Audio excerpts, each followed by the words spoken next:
정부는 일본의 수출 규제와 관련해 세계무역기구인 WTO에 제소하겠다는 입장을 재확인했습니다. 검찰이 조국 법무부 장관 후보자를 둘러싼 의혹과 관련해 가족들에게 전방위 수사에 나섰습니다. 가습기 살균제 참사 청문회가 이틀간 열렸습니다. 기업과 정부 관계자들이 책임 회피에 급급해 정작 피해 구제책에 대한 논의를 하지 못했습니다. 공정거래위원회와 한국소비자원이 추석 연휴에 소비자 피해가 잦은 항공과 택배, 상품권 분야에 소비자 피해주의보를 발령했습니다.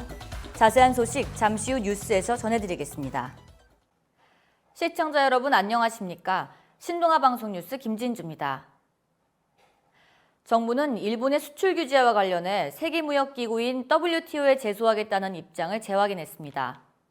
산업통상자원부는 WTO 제소를 위한 법리 검토를 마치고 이미 양자협의 요청서를 준비해 놓은 상태로 일본의 움직임 등을 본 뒤 제소에 나설 방침입니다.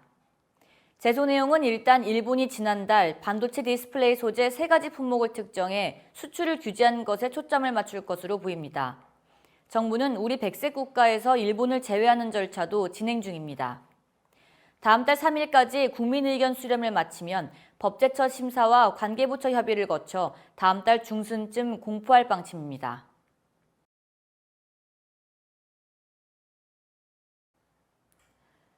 검찰이 조국 법무부 장관 후보자를 둘러싼 의혹과 관련해 전방위 수사에 나섰습니다. 검찰은 조 후보자의 가족 일부를 포함한 사건 관계자 상당수를 출국 금지 조치한 것으로 알려졌습니다. 다만 조 후보자 부인과 모친에 대해서는 출국 금지를 하지 않은 것으로 확인됐습니다. 검찰은 압수수색에서 확보한 자료 분석이 끝나는 대로 조만간 관련자도 소환할 계획입니다. 조 후보자는 청문회에서 모든 것에 충실히 소명하겠다는 입장을 유지했으며 가족들을 증인으로 세우는 문제는 국회가 결정할 일이라고 말했습니다.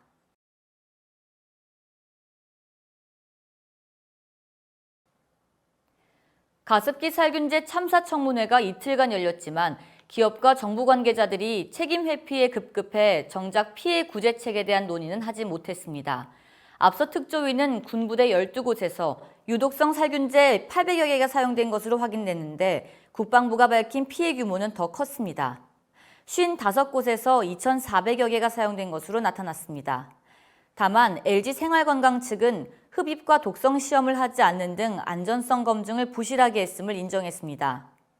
또 환경부는 가습기 살균제에 노출돼 건강이 악화되면 무조건 피해를 인정하는 내용의 특별법 개정을 추진하기로 했습니다.